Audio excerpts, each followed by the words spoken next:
નમસ્કાર દર્શક મિત્રો, આપ જોઈ રહ્યા છો લોકમૈત્રી ન્યૂઝ. હું છું એન્કર અર્પિતા પટેલ. હવે જોઈએ અગત્યના સમાચાર. છોટાઉદેપુરના સાંસદ જશુભાઈ રાઠવા છોટાઉદેપુરથી પાવાગઢ પદયાત્રા માટે રવાના થયા. સાંસદ જશુભાઈ રાઠવાએ છોટાઉદેપુરના વસેડી તેઓના નિવાસસ્થાનેથી પાવાગઢ પદયાત્રા માટે રવાના થયા હતા. ભાજપની કેન્દ્રની મોદીના સરકારના 11 વર્ષ પૂર્ણ અને છોટાઉદેપુર લોકસભાના સાંસદ તરીકે તેઓના 1 વર્ષ પૂર્ણ થતાં પાવાગઢ સુધી પદયાત્રાનું આયોજન કર્યું છે. મોટી સંખ્યામાં લોકો તેઓની સાથે આ યાત્રામાં ભક્તિભાવપૂર્વક જોડાયા હતા. सांसद जशुभाई राठवा सतत 2 दिवस पदयात्रा करीने पावागढ़ खाते दर्शन करशे.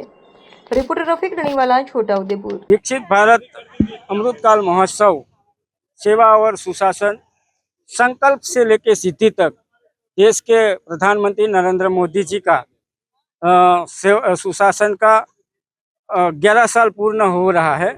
तो हमारे छोटाउदेपुर लोकसभा क्षेत्र के कार्यकर्ता और हमारे जिले के कार्यकर्ता ने मिलकर विचार किया कि नरेंद्र मोदी जी के दीर्घायु के लिए, उनकी सेहत के लिए और उनको डबल शक्ति दे माता जी और काम करने की डबल शक्ति दे, इसके लिए हमने माता जी के चरणों में जाके, हनुमान दादा के चरणों में जाके एक प्रार्थना करेंगे और उनका दीर्घायु अच्छा रहे और देश को विकसित भारत तरफ ले जाने के लिए डबल शक्ति दे, इसके लिए हमने ये विचार रखा है.